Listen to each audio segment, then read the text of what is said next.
How cool would it be if Overwatch made it to the Switch? That would be cool. I like that segue as well. We're just Thank all you. about the shameless segues this week. It's awesome. Shameless segues, Failure. but we don't care. Uh, Earlier in the week, Pete Stillwell of Blizzard was talking about Diablo 3 getting announced on the Switch. Now, for those who don't know, last year Blizzard was completely denying everything for the Switch and was like, we're not even looking at the console. We don't even care it exists, pretty much. They really didn't seem to care. Now all of a sudden Blizzard 3 or sorry, Diablo 3 is happening. Blizzard 3. Blizzard 3. we have great 3 news for you later in this podcast, so stick around for the 3 That's news. true.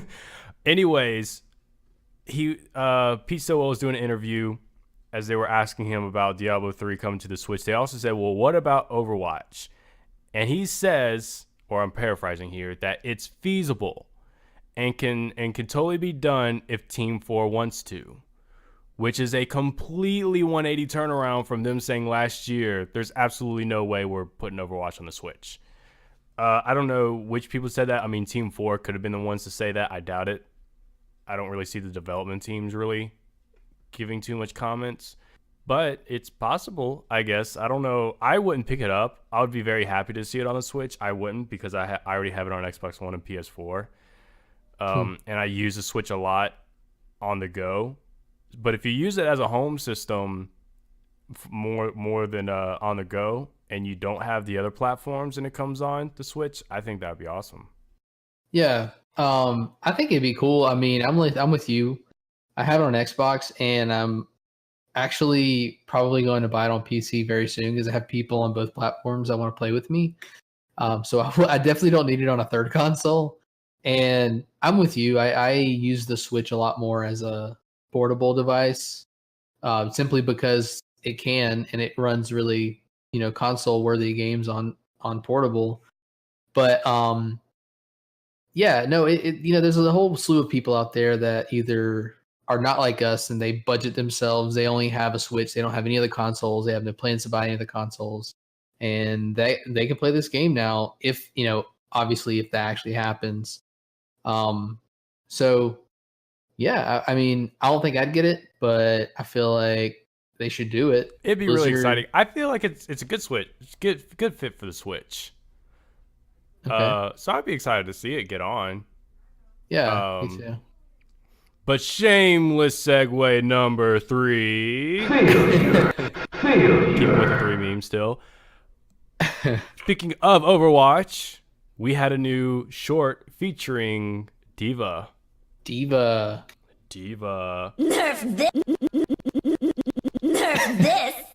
I was waiting for it. I was Had it waiting just for for you, it. buddy. Had it just for you. Nerf this. New short featuring D.Va showing off new map, Busan, South Korea. I think that's how you call it. Yeah, how you say I'm it, never yeah. gonna let spoilers. My girlfriend's South Korean, and I'm never gonna let her listen to this episode because if I butch that, I'm probably in trouble and I'm not getting dinner tonight. So, possibly Busan, South Korea, buzzing something. Probably Busan. Busan. How'd you feel about it, Renan? Tell me what you thought overall about it.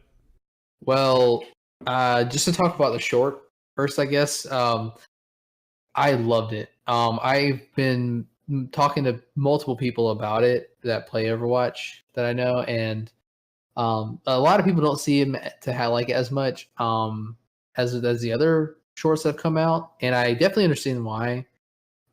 So for anyone that hasn't seen it, definitely go watch it. It's so all of these shorts are just so well produced, and the quality the production value is great on these shorts. And this one is the reason I like it, and the reason that some people don't like it is that it doesn't really tell much of a story, except for it's very short, small little story, and but it's full with action, and that's why I like it. It's got the most like real time action you see in an Overwatch short so far. Most of the other shorts are giving just a backstory, kind of like lore of the characters, not much action. This is like real time. This crazy stuff's happening, and oh man, it was so fun. It was so cool to watch. But yeah, and I mean, partially I'm a little part, and part of it is I'm a little partial because I play a lot of D.Va.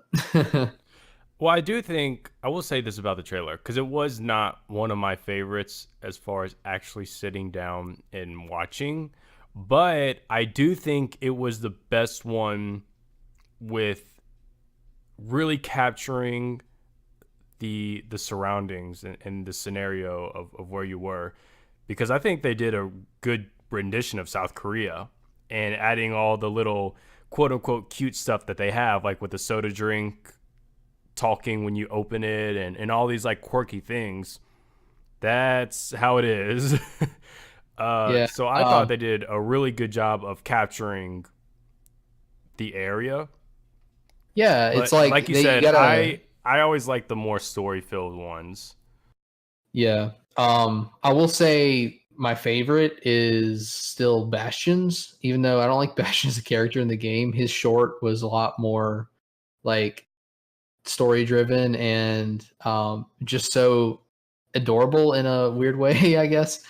But yeah, D.Va's, I really like D.Va's too.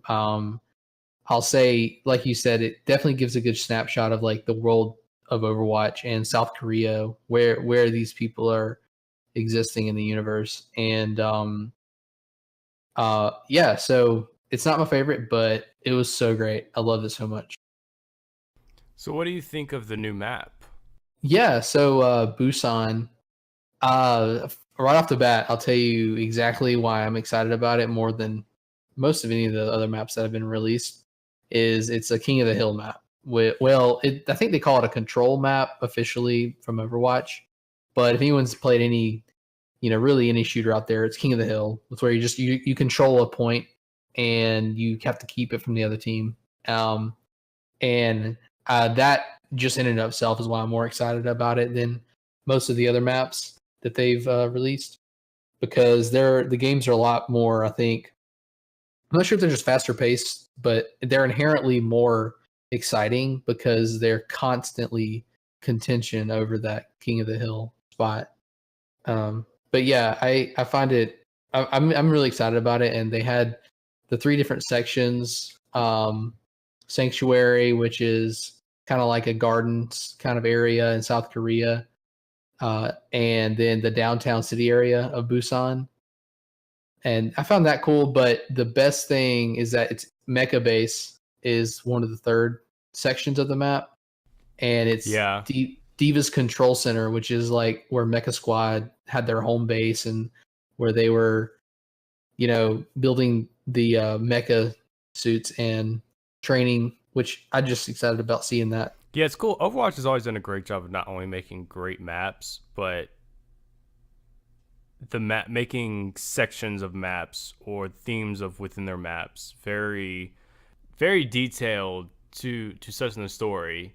Like you can even, I forget which map it is. It's been a while since I played Overwatch, but you can even find like Genji's little hut in one of the buildings in one of them. Yeah, in Nepal. Yes, Nepal. Thank you. I'm about to be Overwatch's most hated. I'll say, now that you brought that up, in Nepal is where his, but in Hanamura in one map, which is where the Genji Hanzo storyline takes place in the short, there's an arrow shot into the ground in the short, and that arrow is in the map at all times and it never disappears, which is kind of a cool little remember detail. that. Overwatch, good job. Yeah. Blizzard, if 343 hasn't called us yet since we've shot them out. So if you need anything, Blizzard, we're ready to sell out. We haven't even sent this over for 343 to call us up yet, but Blizzard, come on. We'll give you some good ideas. Yeah, you heard what I'm we excited. thought about for 343. Yeah, I'm definitely excited. I can't wait to get back into Overwatch. I need to get back into Overwatch to start playing it. So, because I still haven't played Wrecking Ball yet. Oh yeah, Wrecking Ball's very interesting. He's going to be a really cool character. I'm so far behind. But I'll say he's going to be, but he's actually already in competitive. He's definitely shaking up the meta, pro and just on ladder. He was definitely made to get through chokes. So anyone who doesn't use him on certain maps, kind of wasted opportunities. They're gonna either have to learn how to play him or learn how to play against him for sure.